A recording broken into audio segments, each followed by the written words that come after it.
क्या high court के आदेश की लोअर कोर्ट अवहेलना कर सकता है? जी हाँ दोस्तों, अभी हाल ही में हाई कोर्ट के जजमेंट को लोअर कोर्ट ने सिरे से खारिज कर दिया। दरअसल मैंने अपने लास्ट वीक के वीडियो में आपको बताया था कि निशा नाम की वकील और जज की सांठगांठ से एक सीधे साधे दंपत्ति संजीव और उसके परिवार को इस हद तक प्रताड़ित किया जा रहा है कि वह दंपत्ति न्यायालय के अत्याचार से तंग आकर आत्महत्या तक कर ले।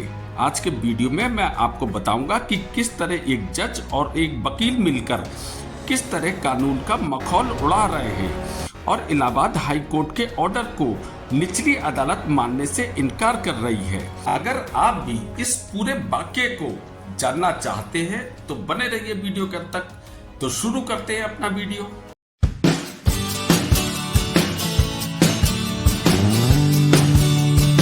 दोस्तों, मैंने अपने पहले वीडियो में बताया था कि निशा नाम की औरत किस तरह लड़कों को अपने प्रेम जाल में फंसाती है और उनसे शादी भी करती है और शादी के तुरंत बाद वह ज्यादा से ज्यादा पैसों की डिमांड करती है और घर में इतना अधिक कलेश करती है कि नौबत तलाक की आ जाए।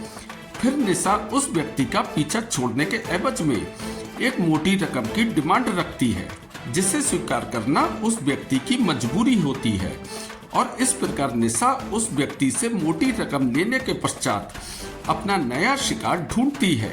इस कड़ी में एक सीधा साधा युवक संजीव भी फंस जाता है, किंतु संजीव निशा द्वारा पूर्व में हुए शिकारों के बराबर खुशनसीब नहीं था। उसकी बस यही गलती थी कि वह एक सरकारी नौकर है और उसने निशा से पीछा छुड़ाने के एवज में उससे तलाक न लेकर स्टाम्प पेपर पर एक मोटी रकम देकर निशा से पीछा छोड़ने का समझौता किया था। क्योंकि निशा खुद एक वकील है, इसलिए वह जानती है कि कानूनी तौर पर वह अभी भी संजीव की पत्नी बनी हुई है, क्योंकि कानून स्टाम्प पेपर पर हुए समझौते को स्वीकार नहीं करेगा और निशा को ही कानूनी तौर पर संजीव की पत्नी मानेगा।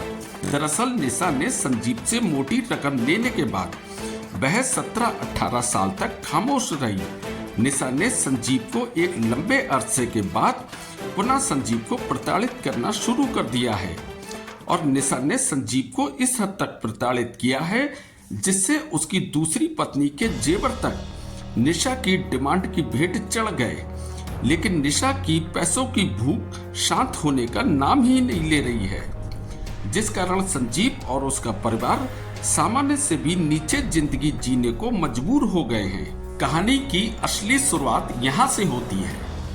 दरअसल निशा ये चाहती है कि संजीव उसके अत्याचार से परेशान होकर आत्महत्या कर ले, जिससे निशा को मृत आश्रित में सरकारी नौकरी मिल जाएगी और संजीव के पीएफ का पैसा भी निशा हत्या लेगी और जो संजीव की पेंशन बनेगी उस पर भी निशा अपना अधिकार कर लेगी।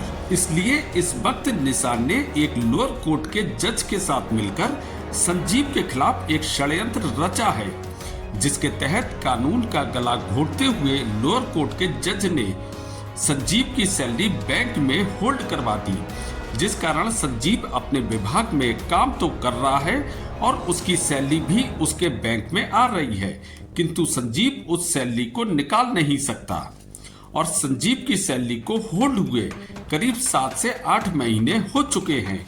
जब संजीव ने इलाहाबाद हाई कोर्ट का रुख किया, तब संजीव अपने केस के सिलसिले में जिस वकील की नियुक्ति करता, निशा उस वकील को कभी अपने वकील के नाम पर तो कभी बार काउंसिल के नाम पर हाई कोर्ट के वकील को धमकाती और उसे संजीव का केस न लड़ने के लिए कहती, जिस कारण हाई कोर्ट का कोई भी वकील संजीव का केस लड़ने को तैयार ही नहीं हो रहा था, जिस कारण संजीव कानून का सहारा लेने में लगभग अक्षम हो चुका था। किंतु संजीव के अनेक प्रयासों के द्वारा एक वकील ने संजीव का केस लड़ा।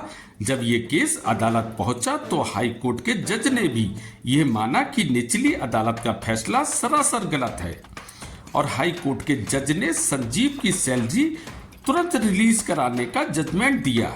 जब संजीव हाई कोर्ट के जजमेंट को लेकर निचली अदालत पहुंचा तो हाई कोर्ट का जजमेंट निचली अदालत के उन्हीं जज साहब के पास पहुंचा जिन्होंने संजीव की सैलरी होल्ड करवाई थी।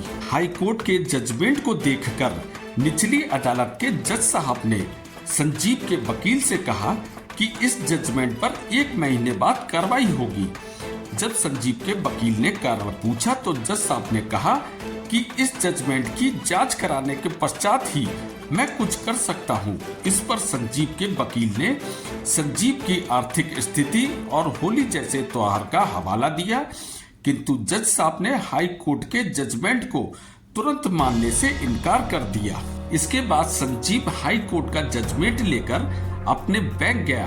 बैंक मैनेजर ने बाकायदा उस जजमेंट को पढ़ने के पश्चात संजीव से कहा कि आप निचली अदालत के द्वारा ही इस जजमेंट को बैंक में भेजिए, तभी मैं आपका अकाउंट होल्ड पर से हटवा पाऊंगा।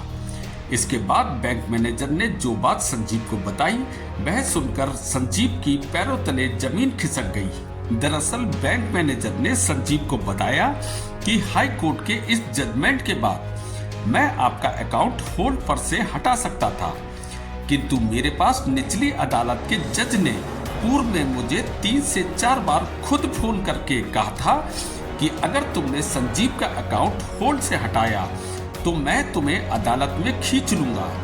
इस कारण मैं आपके अकाउंट को होल्ड से हटाने के लिए असमर्थ हूँ। जब संजीव ने यह बात अपने हाई कोर्ट के वकील को बताई तो वह भी सुनकर हैरान रह गया और कहने लगा कि यह तो सरासर कानून का मजाक मनाया जा रहा है।